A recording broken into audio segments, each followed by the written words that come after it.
সেহরিতে 5টি খাবার খাবেন না, তাহলে কঠিন বিপদে পড়বেন, কঠিন রোগে আক্রান্ত হবেন এবং আপনার রোজা ভালো যাবে না।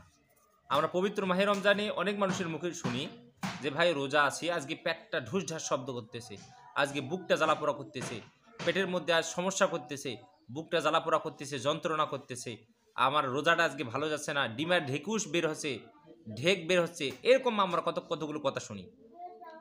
এগুলো হওয়ার কারণ হলো মূলত কতগুলো খাবার আমরা সেহরিতে খাই। যে খাবারগুলো আমরা সেহরিতে খাওয়ার কারণে আমাদের পরের দিন আমাদের এই সমস্যাগুলো হয়ে থাকে। তো সেহরিতে আমরা যে খাবারগুলো খাবো না, বিশেষ করে 5টি খাবার আমরা সেহরিতে, এই 5টি খাবার আমরা খাবো না, এই 5টি খাবার আমরা বর্জন করার চেষ্টা করবো ইনশাআল্লাহ। এই সেহরি আমাদেরকে খেতে হয়, এটা হলো রাসূল সাল্লাল্লাহু আলাইহি ওয়াসাল্লামের সুন্নত। রাসূল সাল্লাল্লাহু আলাইহি ওয়াসাল্লামের সুন্নত এবং সকল নবী রাসূল করে সুন্নত হলো সেহরি খাওয়া। তারা সবাই সেহরি খেতেন, এই জন্য আমরা কি খাবো? সেহরি খাবো। রাসূল সাল্লাল্লাহু আলাইহি ওয়াসাল্লাম বলেছেন তাসাহারু ফাইন্না ফি সাউরি বারাকা, তোমরা সেহরি খাও, কেননা সেহরির মধ্যে আল্লাহ তাআলা কি রেখে দিয়েছেন? বরকত রেখে দিয়েছেন। এরপর রাসূল সাল্লাল্লাহু আলাইহি ওয়াসাল্লাম বলছেন যে ইহুদি খ্রিস্টান এবং আমাদের রোজার মধ্যে পার্থক্য হলো একটা, ইহুদি খ্রিস্টানরা রোজা রাখে, আমরাও রোজা রাখি।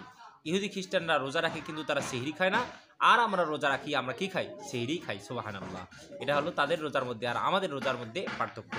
এরপরে আমরা সেহরি খাই কেন? যে সেহরি খেলে রোজা রাখার একটা সাহস একটা তৈরি হয়, একটা উদ্যমতা একটা তৈরি হয়। আমাদের সমাজের অনেক মানুষ সেহরি না করার কারণে বলে যে ভাই আজকে রোজা রাখতে পারবো না, কারণ সেহরি খাই নেই, এরকম কথা কিন্তু বলে থাকে। তো এ কারণে আমরা চিহরি খাবো, চিহরি খাওয়া আমরা কখনো ছেড়ে দেব না।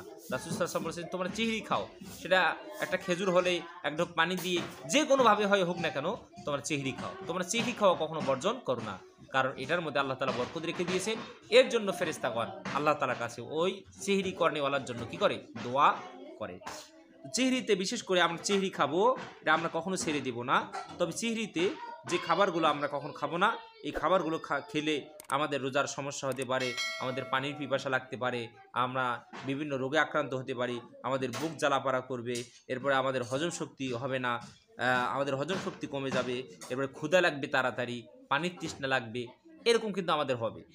1 নম্বরে যে খাবার আমরা খাবো না সেহরিতে, সেটি হলো ভাজা পোড়া। ভাজা পোড়া জাতীয় কোনো জিনিস আমরা কি সেহরিতে খাবো না। বিশেষ করে সামোসা, পেঁয়াজু, বেগুনি, এরপরে চর্বি ও ক্যালোরি বেশি থাকে বা বদহজম হয়, এরকম খাবারগুলোকে আমরা খাবো না। চর্বি জাতীয় বেশি করে খাবারকে আমরা কখনো খাবো না। বিশেষ করে সামোসা, পেঁয়াজু, তারপরে বেগুনি, এই খাবারগুলো খেলে ভাইগণ বন্ধুগণ আমার পেট অনেক সময় দেখবেন পেট ফাঁপে, এবার খারাপ লাগে এবং বুক জ্বালাপোড়া করে, যন্ত্রণা করে। তো এই খাবারগুলো আমরা যদি খাই, তাহলে পরের দিন দেখবেন আমাদেরকে এই সমস্যাগুলো হতে পারে। এই কারণে আমরা কি করব? সেহরিতে আমরা এই খাবারগুলো সবসময় বর্জন করার চেষ্টা করব, এড়িয়ে চলার চেষ্টা করব ইনশাআল্লাহ। 2 নম্বরে সেহরিতে আমরা যে খাবার খাবো না, যে খাবার খেলে আমাদের পরের দিনের রোজাটা অনেক কষ্টে হবে, সেটি হলো নোনতা খাবার, নুন জাতীয় খাবার।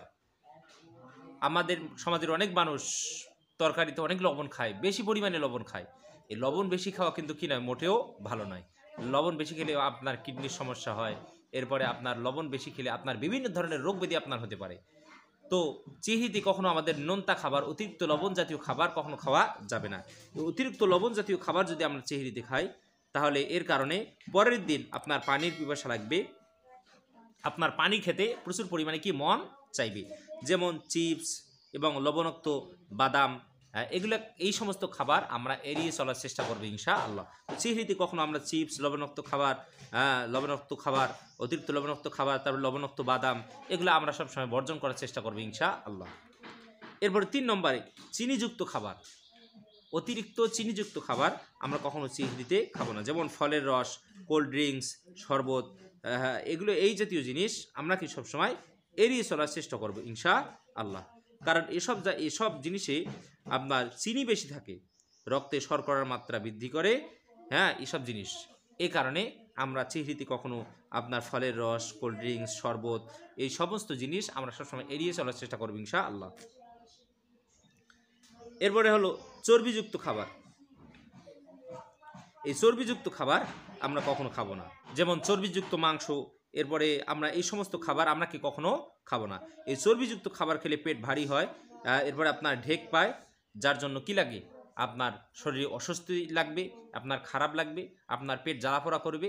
এই কারণে আমরা চিহরিতে কখনো আমরা ভুলেও আমরা আপনার চর্বিযুক্ত খাবার আমরা এগুলো এড়িয়ে চলার চেষ্টা করব। তবে এই সমস্ত খাবার খেলেও আমরা যে খাবারটা খাবো সেটি হলো দুধ কলা দিয়ে ভাত খাবো। দুধ কলা দিয়ে ভাত খেলে দেখবেন আপনি যতই চর্বিযুক্ত খাবার দিয়ে খাবার সেহরি খান না কেন, আপনার রোজাটা দেখবেন পরের দিন অনেক সুন্দর হবে ইনশা আল্লাহ। এরপরে আমরা চিহরিতে যে খাবার খাবো না সেটা হলো অতিরিক্ত মশলা জাতীয় খাবার। তো অতিরিক্ত মশলা জাতীয় খাবার আমরা চিহরিতে এড়িয়ে চলার চেষ্টা করবো ইনশাআল্লাহ। অতিরিক্ত মশলা জাতীয় খাবার খেলে আপনার বুক জ্বালা পোড়া করবে, আপনার অনেক কষ্ট হবে, যন্ত্রণা হবে রোজা রাখতে। হ্যাঁ, এই কারণে অতিরিক্ত মশলা জাতীয় খাবার এটা আমরা সব সময় এড়িয়ে চলার চেষ্টা করবো ইনশা